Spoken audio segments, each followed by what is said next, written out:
CRPF के जवानों को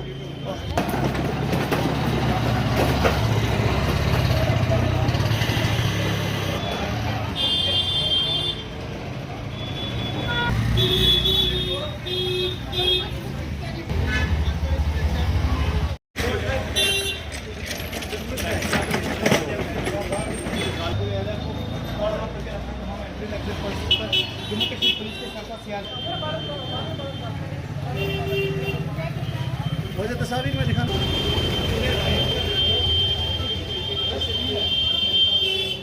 इस तरीके से यहाँ पे सीआरपीएफ के जवानों को